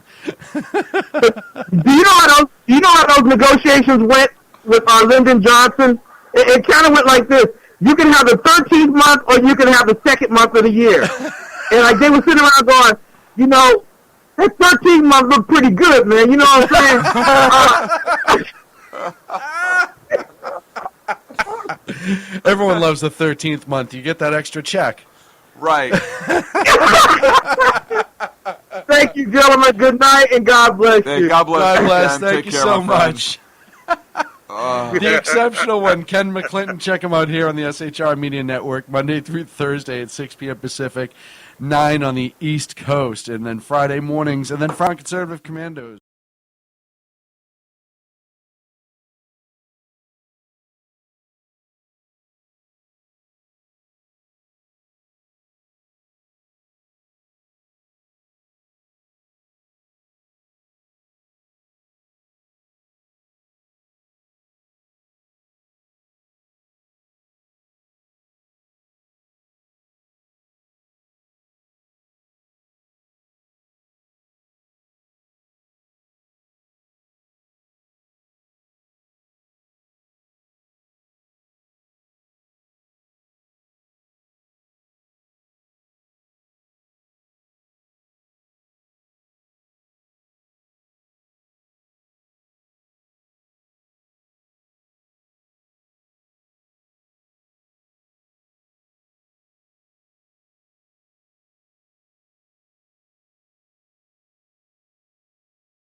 The greatest stories in the. I remember when that thing was staring across at us, and do you remember when it went up to the fence, right? Absolutely. And that thing just started coming up to the fence, and that's when you said, "That don't look like no emu I've ever ridden." Right. And I don't know where that chicken got involved either, but all I know is I give will you the best in conservative. I've never seen a chicken with horns before.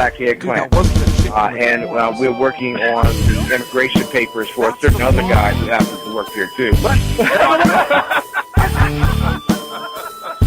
For those who are tuning in around the world to the best in late night conservative talk, Tackheads Radio.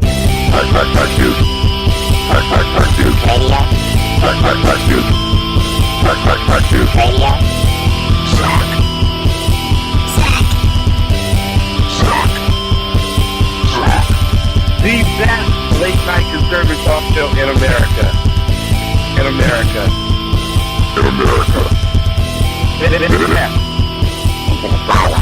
And in this web was a large, I'm pretty sure it was the biggest spider I've ever seen.